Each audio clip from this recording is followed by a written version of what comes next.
বিয়ের চাইতে ভালো কাজ পৃথিবীতে হতে পারে না। বিয়ে করলে রিজিক খুলে যায়, কপাল খুলে যায়। ওয়াদাটা কার?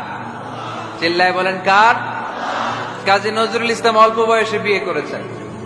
আমাদের স্বাধীনতার স্থপতি এদেশের মহান নেতা বঙ্গবন্ধু শেখ মুজিবুর রহমান অল্প বয়সে বিয়ে করেছেন। মহাত্মা গান্ধী অল্প বয়সে, সব বড় বড় নেতারা অল্প বয়সে বিয়ে করেছেন। কিন্তু তারা যে সফল হয়েছে, কোনো সমস্যা হয়েছে? কথা কয় না। আমাদের স্বাধীনতার স্থপতি বঙ্গবন্ধু শেখ মুজিবুর রহমান, উনি সফল না ব্যর্থ? চিল্লায় বলে সফল। তো উনি যে কম বয়সে বিয়ে করে সফল হয়েছে, এই বিয়ে ওনার কোনো বাধা দিছে? কথা বলেন। ঝামেলাটা হইলো ওনারা কম বয়সে বিয়ে করে সফল হয়েছেন, আর আমরা সফল হয়ে তারপরে বিয়ের পিড়িতে বসতে চাই, ঠিক কিনা? সফলতার কোনো শর্টকাট নাই। বিয়ে করেন, সফল বানিয়ে দিবে কে? এজন্য বিয়ে করতে রাজি আছেন তো সবাই? সবাই রাজি? যারা একটা করছেন তারাও হাত তুলছেন। আজকে খবর আছে বাড়িতে গেলে। আল্লাহ তুমি কবুল করো। এজন্য বিষ্ণুনবী সব সময় বলতেন ফাস্তাউসু বিন-নিসাই খায়রা, নারীদের সাথে ভালো আচরণ করো, কোমল আচরণ করো। নারীরা হচ্ছে কাচের গ্লাসের মতো। কাচের গ্লাস আস্তে করে ধরতে হয়, আস্তে করে রাখতে হয়, আস্তে করে মুছতে হয়। এটা নিয়ে জোর জবরদস্তি করলে এটা ভেঙে যায়, ঠিক কিনা?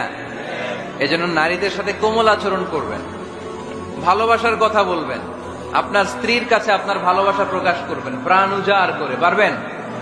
সবাই পারবেন তো? ওই যে ইয়াং ছেলেপেলেরা বিয়েই করে নাই, কয় জি পারবো, মানে আগে থেকেই রেডি। মাশাআল্লাহ, আল্লাহ তুমি কবুল করো। এই গার্লফ্রেন্ড বয়ফ্রেন্ড, এই পরকিয়া, এই বিবাহ বহির্ভূত কোন সম্পর্কের সাথে আমরা নাই, ঠিক কিনা? আমরা বিয়ের মাধ্যমে পবিত্র বন্ধন নিয়ে জান্নাতে যেতে চাই, কারণ বিয়ের বন্ধনটা এটা জান্নাতি বন্ধন। আল্লাহ তাআলা সাইয়েদনা আদম আলাইহিস সালামকে বললেন, তুমি ইয়া আদম উসকুন আনতা ওয়া যাওজুকাল জান্নাহ, তুমি আর তোমার বউ মিলে জান্নাতে থাকো। তার মানে তাদের বিয়ে হয়েছিল জান্নাতে, আর বিয়ের সম্পর্কটা জান্নাতি সম্পর্ক। আলহামদুলিল্লাহ পড়েন। বিয়ের পরিস্থিতি, প্রিপারেশন এগুলোরে সহজ করে দিবেন, বিয়েকে কঠিন করবেন না। আল্লাহর দোহাই লাগে, যে সমাজে বিয়ে করা কঠিন ওই সমাজে জিনা করা সহজ, আর যেই সমাজে বিয়ে করা সহজ ওই সমাজে জিনা করা কঠিন, ঠিক কিনা? আপনি বাংলাদেশের উদাহরণে আসেন। বাংলাদেশে বিয়ে করা সহজ না কঠিন?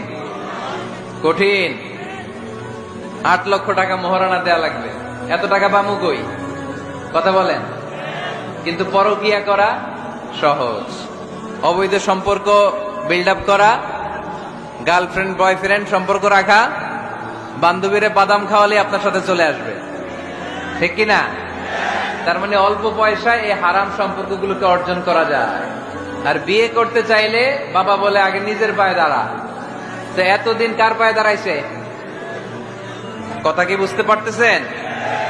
এজন্য কিশোরগঞ্জের ছেলের বাপ মেয়ের বাপ যারা আসছেন, বিয়েটারে সহজ করে দেন, সহজ করে দেন। এই উঠতি বয়সের যুবক যুবতী, কিশোর কিশোরী, তাদের যৌবনের তাড়নায় যে পাপগুলো করে তার একটা পার্সেন্টেজ গুনাহ আপনার বাবা হিসেবে আপনার আমল নামাতেও আছে না নাই? এজন্য খবরদার, বিয়েটারে সহজ করে দিবেন।